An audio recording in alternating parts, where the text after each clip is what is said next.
नमस्कार, आप देख रहे हैं राजधानी एक्सप्रेस। आपके साथ मैं हूं चारुल शर्मा। बीजेपी के प्रदेश संगठन मंत्री राकेश नैनवाल पुनः बीजेपी सदस्यता अभियान का शुभारंभ करने बागेश्वर पहुंचे। बागेश्वर के बीजेपी कार्यालय में आयोजित प्रेस कॉन्फ्रेंस के दौरान उन्होंने नगर निकाय चुनाव में हो रही देरी पर उत्तराखंड बीजेपी का पक्ष रखते हुए कहा कि उत्तराखंड में जिस तरह से अल्मोड़ा, पिथौरागढ़ और रामनगर को नगर निगम को बदला गया और अन्य नगर पंचायत को नगर पालिका में बदला जा रहा है, इस कारण नगर निकाय चुनाव में देरी हो रही है। लेकिन बीजेपी हर समय चुनाव के मूड में रहती है। प्रदेश के अंदर हम सब जानते हैं कि कुछ जगहों पर जो हमारा नगर पालिका इनका विस्तार हुआ है, कहीं पर नई नगर पालिकाएं बनी हैं, कहीं नगर पंचायत को नगर पालिका बनाया गया है। तो क्योंकि ये सब चीज़ में प्रक्रिया में एक समय लगता है, क्योंकि भारतीय जनता पार्टी चाहती है कि अब आने वाले समय उत्तराखंड का विस्तार तुमको करना ही है। अगर मान लिया पहले से ग्राम सभाएं थी और आज वो अगर नगर पंचायत बनने की स्थिति में है तो हम उनको वहीं छोड़ देंगे तो उनका विकास नहीं हो सकता है। इसलिए आपने देखा होगा अल्मोड़ा है, पिथौरागढ़ है, हमारा स्वयं रामनगर का भी विस्तारीकरण हुआ है। इस प्रकार से जगह जगह पर क्षेत्रों में जो हुआ है उसको लेकर गतिविधियां चल रही हैं, काम चल रहा है। वहीं टिहरी विधानसभा सीट से पूर्व में बीजेपी के विधायक रहे धन सिंह नेगी ने घर वापसी की। धन सिंह नेगी अभी तक कांग्रेस में थे और अब वो एक बार फिर से बीजेपी में शामिल हो गए हैं। बीजेपी प्रदेश मुख्यालय में पूर्व सीएम त्रिवेंद्र सिंह रावत और बीजेपी प्रदेश अध्यक्ष महेंद्र भट्ट ने उन्हें पार्टी की सदस्यता दिलाई। धन सिंह नेगी ने 2022 में बीजेपी से विधानसभा चुनाव में टिकट न मिलने पर पार्टी छोड़ी थी। अब एक बार फिर से पूर्व विधायक धन सिंह नेगी बीजेपी में शामिल हो गए हैं और इस मौके पर उत्तराखंड बीजेपी के प्रदेश अध्यक्ष महेंद्र भट्ट ने कहा कि कांग्रेस से टिहरी प्रत्याशी रहे धन सिंह नेगी की घर वापसी हुई है। उनके आने से पार्टी को टिहरी जिले में प्रभाव बढ़ेगा और सदस्यता अभियान में और गति मिलेगी।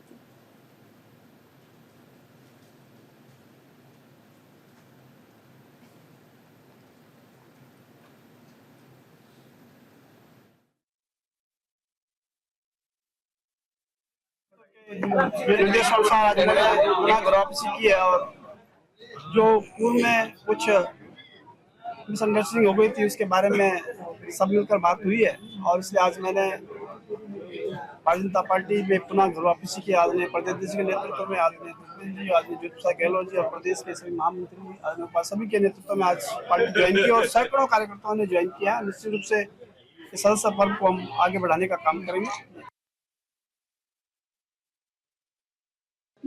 आपको संकेत ये भारतीय जनता पार्टी के सदस्यता अभियान में सबसे महत्वपूर्ण बात होगी दीनदयाल जी का वो मंत्र,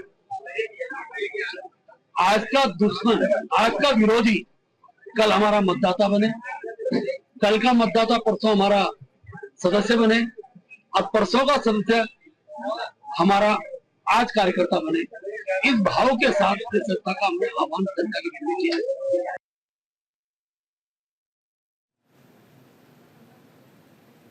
हमारे साथ सहयोगी अनुज अवस्थी जुड़ गए हैं। अनुज, देखिए बीजेपी का सदस्यता अभियान बहुत अच्छी तरह से चलाया जा रहा है और पार्टी की तमाम कोशिशें हैं कि ज्यादा से ज्यादा सदस्यों को जोड़ा जाए और ऐसे में धन सिंह नेगी की घर वापसी।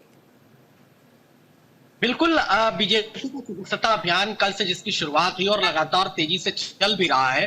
वहीं आज की अगर बात करें तो टिहरी से जो पूर्व विधायक है बीजेपी के धन सिंह नेगी, आज उन्होंने फिर से घर वापसी करी है। सन 2022 की अगर बात करें तो वहां से वो बीजेपी के विधायक थे, लेकिन उसके बाद फिर 22 के बाद फिर वो चूंकि किशोर उपाध्याय वहां से विधायक बने बीजेपी के, तो उसके बाद उन्होंने कांग्रेस का दामन थाम लिया था। लेकिन आज फिर से जो है उन्होंने घर वापसी करी है।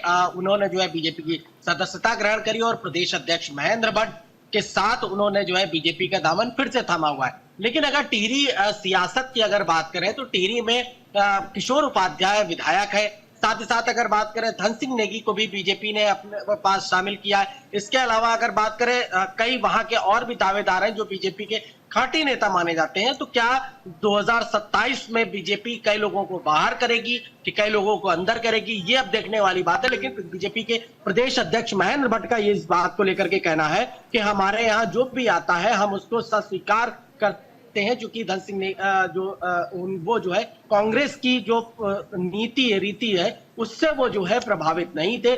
वो बीजेपी की रीति नीति से प्रभावित हुई और एक बार फिर से उनकी घर वापसी अनुज, हुई। उत्तराखंड के लिए आखिर बीजेपी का क्या लक्ष्य है? देखिए, अगर हम ओवरऑल देखें तो 10 करोड़ सदस्यों को जोड़ने का लक्ष्य लेकर चल रही है बीजेपी। उत्तराखंड के लिए क्या टारगेट? बिल्कुल, अगर उत्तराखंड की अगर बात करें तो करीब 40 लाख लोगों को बनाने का लक्ष्य बीजेपी ने रखा गया है।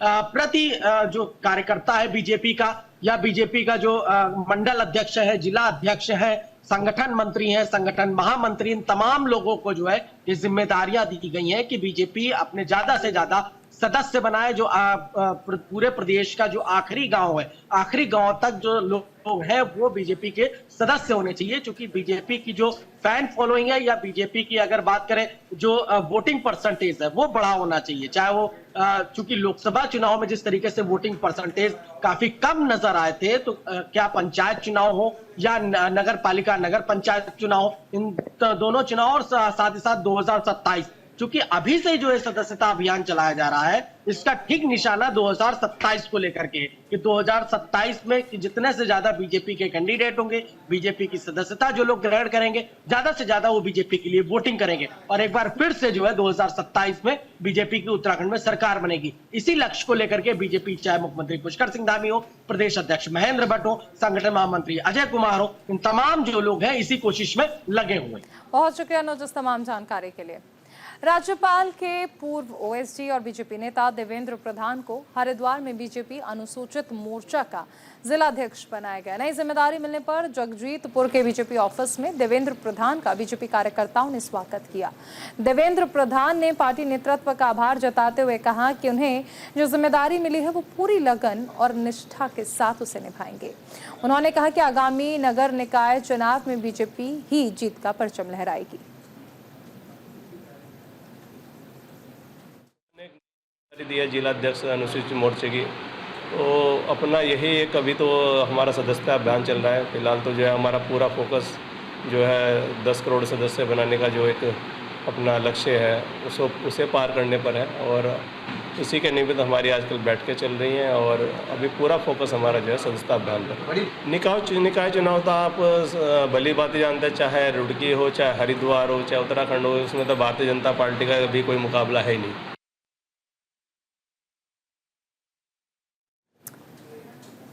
देहरादून से एक बड़ी खबर आ रही है। सीएम धामी अचानक पुलिस मुख्यालय पहुंचे। सीएम ने पुलिस मुख्यालय का औचक निरीक्षण किया। पुलिस अधिकारियों से मुख्यमंत्री ने अपडेट लिया, अलग अलग घटनाओं की जानकारी भी दी। अधिकारियों को सीएम ने फटकार लगाई है, दर्ज मामलों में जल्द कार्रवाई के निर्देश दिए। उत्तराखंड में अपराध का ग्राफ लगातार बढ़ रहा है। इन अपराध के चलते कानून व्यवस्था पर सवाल उठ रहे हैं। इस मामले को लेकर मुख्यमंत्री पुष्कर सिंह धामी पुलिस मुख्यालय पहुंचे, जहां सीएम ने पुलिस मुख्यालय का निरीक्षण किया। साथ ही संबंधित पुलिस अधिकारियों को कड़े निर्देश दिए। इन दिनों उत्तराखंड की कानून व्यवस्था विवादों में है। इसके चलते पुलिस मुख्यालय में पहुंचे सीएम ने हरिद्वार, चमोली और अल्मोड़ा समेत उत्तराखंड में हुई सभी घटनाओं पर पुलिस अधिकारियों की क्लास लगाई। उन्होंने सभी अधिकारियों को विशेष तौर पर रात्रि में रोस्टर बनाकर क्षेत्र में भ्रमण करने, वाहनों की चेकिंग करने, भीड़भाड़ वाले स्थानों पर पुलिसिंग बढ़ाने और निजी संस्थान में काम करने वाली महिला कामगारों और सामान्य महिलाओं और बेटियों को गौरा शक्ति ऐप से जोड़ने का निर्देश दिया।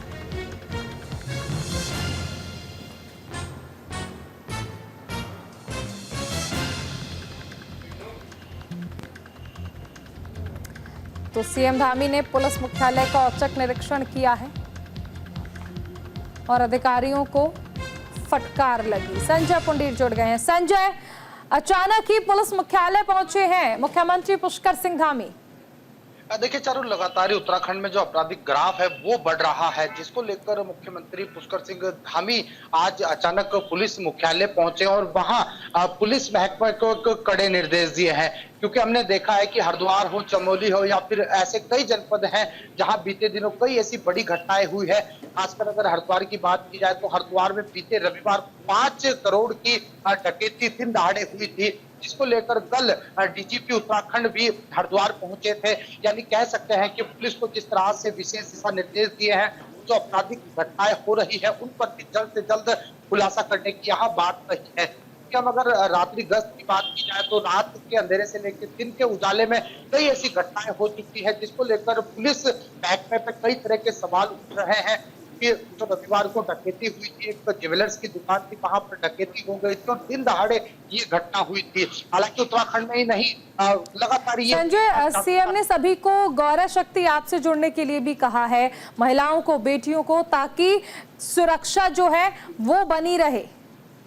देखिए, लगातार ही मुख्यमंत्री पुष्कर सिंह धामी वहां पहुंचे और वहां लगातार पुलिस मुख्यालय पर जो भी पुलिसकर्मी थे, जो बड़े अधिकारी थे, उन्हें कहा है कि अपने अपने क्षेत्र में आप गश्त बढ़ाएं और पुलिस को ये भी कहा है कि आप जो महिलाएं होती हैं उन्हें गोरा शक्ति ऐप से जोड़े, ताकि अगर कहीं भी आपराधिक घटनाएं होती है, महिलाओं के साथ छेड़छाड़ होती है, समय रहते पुलिस तक वो सूचना पहुंच सके और अपराधियों पर एक बड़ी कार्रवाई हो सके। हालांकि इसको लेकर अब लगातार ही जो पुलिस मुख्यालय है और जनपद के सभी पुलिसकर्मी है वो पूरी तरह अलर्ट मोड पर है।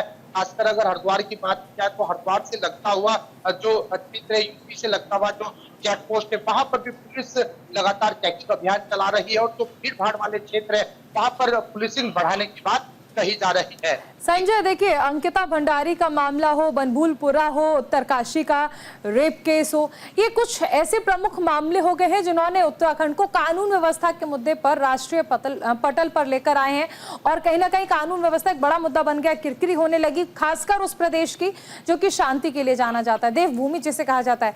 कैसे में ये मान लिया जाए कि इस चीज को या इन हादसों से सबक लेते हुए, ध्यान में रखते हुए सीएम धामी तत्पर हो गए हैं और इस तरह के औचक निरीक्षण कर रहे हैं? देखिए, लगातार ही हमने देखा है कि अंकिता भंडारी मामला हो या फिर अन्य कई ऐसे मामले रहे हैं जिसमें पुलिस महकमे की बड़ी किरकिरी हुई है। ऐसे में लगातार ही अब मुख्यमंत्री पुष्कर सिंह धामी खुद मॉनिटरिंग कर रहे हैं और पुलिस मुख्यालय में लगातार बैठकें भी कर रहे हैं ताकि जो आपराधिक घटनाएं हैं उन पर किसी तरह से रोक लग सके। और बीते दिनों जो मामले हुए हैं उन पर कहीं ना कहीं खुलासा करने की भी बात कही है, क्योंकि जब हमने कल देखा है कि डीजीपी उत्तराखंड अभिनव कुमार खुद हरिद्वार पहुंचे थे और यहाँ पुलिस महकमे को एक बड़े दिशा निर्देश दिए थे और पुलिस के लिए बड़ी चुनौती भी है, क्योंकि बीते दिनों हरिद्वार में कई ऐसी घटनाएं हुई है। बीते 2 से 3 दिनों में चैन स्नैचिंग भी हुई है, लूट की घटनाएं भी हुई है, यानी कई ऐसे मामले हैं जिससे कहीं ना कहीं पुलिस महकमे पर पूरी तरह सवाल खड़े हो रहे हैं। हालांकि कानून व्यवस्था को सही और दुरुस्त करने के लिए लगातार मुख्यमंत्री पुष्कर सिंह धामी प्रयास कर रहे हैं। यही वजह है कि अब भीड़ भाड़ वाले क्षेत्र में जो पुलिसिंग है वो बढ़ाई गई है, जो चेक पोस्ट है वहां पर भी जो रात्रि गश्त की विकेट है उनका भी एक रोस्टर बनाने का बात कही जा रही है। चलिए, शुक्रिया तमाम जानकारी के लिए संजय। वहीं हरक सिंह रावत ने सीएम धामी पर तंज कसा है। हरक सिंह रावत ने कानून व्यवस्था पर सवाल उठाए हैं। धामी सरकार के राज में अपराध बढ़ रहा है, बीजेपी ईडी और सीबीआई का सहारा ले रही है। पूर्व कैबिनेट मंत्री हरक सिंह रावत इन दिनों सुर्खियों में है। पहले सीबीआई और ईडी की ओर से हरक सिंह रावत से पूछताछ की जा रही है। वन मंत्री रहते हुए हरक सिंह रावत पर भ्रष्टाचार को बढ़ावा देने के कई गंभीर आरोप लगे थे। हरक सिंह रावत ने इन मामलों को लेकर अपनी सफाई देते हुए प्रदेश सरकार पर हमला बोला। हरक सिंह रावत ने प्रदेश में तमाम भ्रष्टाचार के मामले और बढ़ते आपराधिक घटनाओं में बीजेपी नेताओं की मौजूदगी पर सवाल खड़े किए। हरक सिंह रावत ने कहा कि बीजेपी के नेता सत्ता के मद में चूर हैं।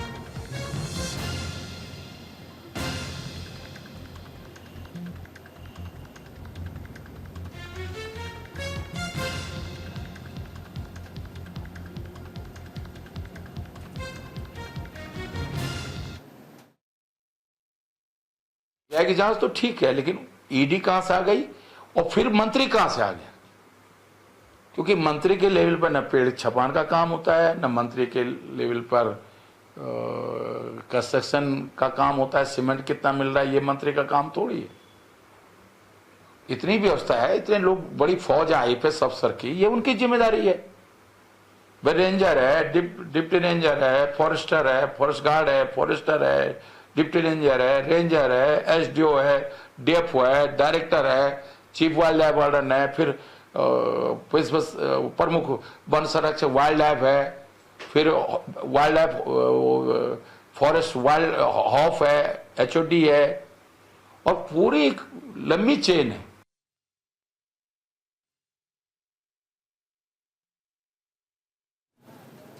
उधर रुड़की में ज्वेलर्स की दुकान में चोरी की घटना हुई है। चोरी के बाद अलर्ट मोड पर है पुलिस प्रशासन। ज्वेलर्स की दुकानों में चेकिंग अभियान चलाया जा रहा है। पुलिस ने सीसीटीवी फुटेज चेक किया। फुटेज के आधार पर कार्रवाई की जाएगी। हरिद्वार में ज्वेलर्स की शॉप में हुई चोरी के बाद रुड़की में अब पुलिस प्रशासन अलर्ट है। एसपी देहात के नेतृत्व में पुलिस ने मुख्य बाजार में ज्वेलर्स की दुकान में चेकिंग अभियान किया। कई सराफा व्यापारियों ने कैमरे तक लगवा लिए हैं। साथ ही कैमरे की दिशा भी ठीक तरीके से लगाई गई। एसपी देहात ने सभी सराफा व्यापारियों को सहयोग करने की अपील की। एकजुटता के साथ दुकानों में सायरन लगाने के लिए कहा ताकि घटना के दौरान तुरंत सायरन बजाया जाए और घटना को रोका जाए।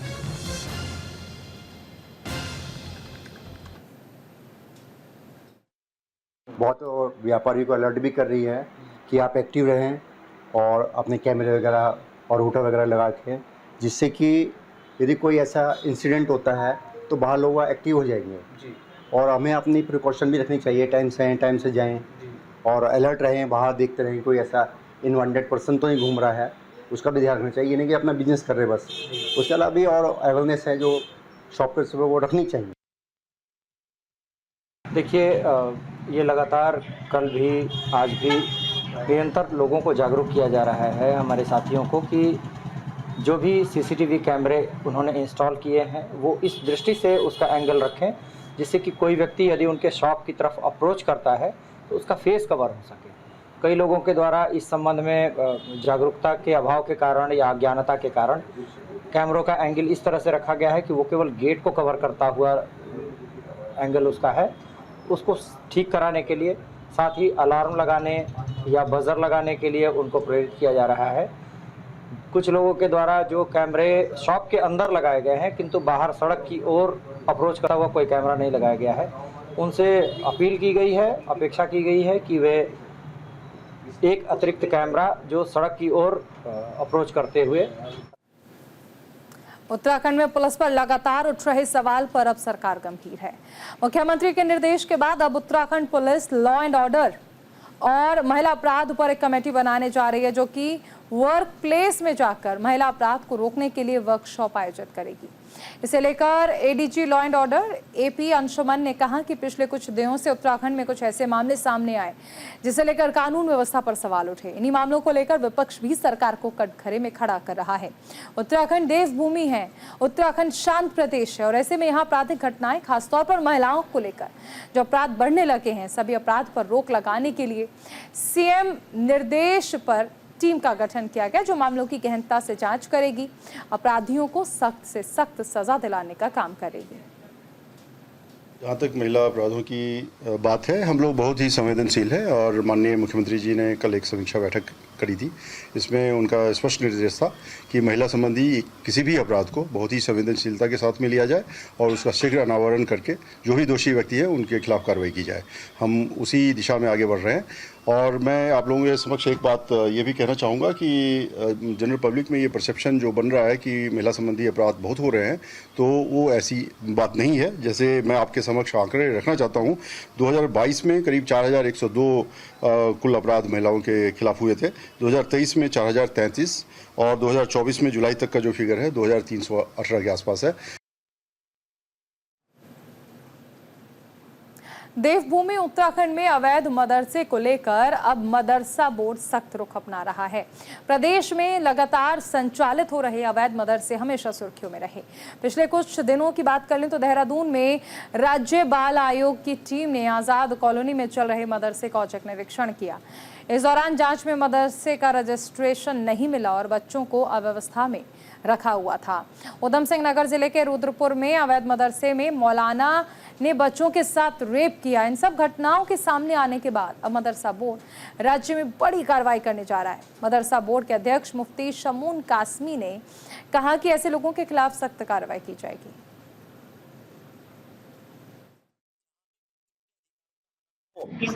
वो वैध नहीं है, चाहे वो जो रजिस्टर्ड हो या अनरजिस्टर्ड हो। अगर किसी जगह कानून के खिलाफ वर्जी की जा रही है तो देश का संविधान के अनुसार ही चलना पड़ेगा। आपको प्रदेश के कानून को मानना ही पड़ेगा। नहीं, देखिए, लगभग मैं समझता हूँ 416 मदरसे हमारे रजिस्टर्ड है और उतने ही जो है अनरजिस्टर्ड हो। अंदाजे के मुताबिक मैं समझता हूँ कि उनको हटाने की आप कार्रवाई करेंगे या तो रजिस्टर नहीं, हमारा ये कहना है, हम ये सरकार सबका साथ, सबका विकास, सबका प्रयास को शामिल कर रही है, किसी के खिलाफ नहीं है। पहली सरकार है इन 76 सालों में जो बगैर किसी भेदभाव के, न इसमें हिंदू है, न मुसलमान है, न सिख है, न ईसाई है। हल्द्वानी में लगातार अपराध का ग्राफ बढ़ रहा है। नशे की बिक्री, महिलाओं और लड़कियों से छेड़छाड़ के बाद अब चेन स्नैचिंग की घटनाएं भी होने लगी हैं। यहाँ पर सुबह सत्संग जा रही एक बुजुर्ग महिला के गले से दो बाइक सवारों ने 2 तोले की सोने की चेन छीन ली और फरार हो गए। लूट की घटना हल्द्वानी के मुखानी थाना से महज 100 मीटर की दूरी पर हुई है। घटना का सीसीटीवी सामने आने के बाद पुलिस कार्रवाई में जुट गई है। सुबह घटना हुई है और वो घटना होने के बाद में हमारी सारी टीमें लग रखी है। हमने साइबर सेल को, एसओजी को, लोकल थाने की टीमों को, हमारी जितनी भी टीमें लगी हुई है और हमें उम्मीद है कि जल्दी ये जो चेन स्नैचिंग वाले जो लोग थे इनको हम गिरफ्तार कर लेंगे।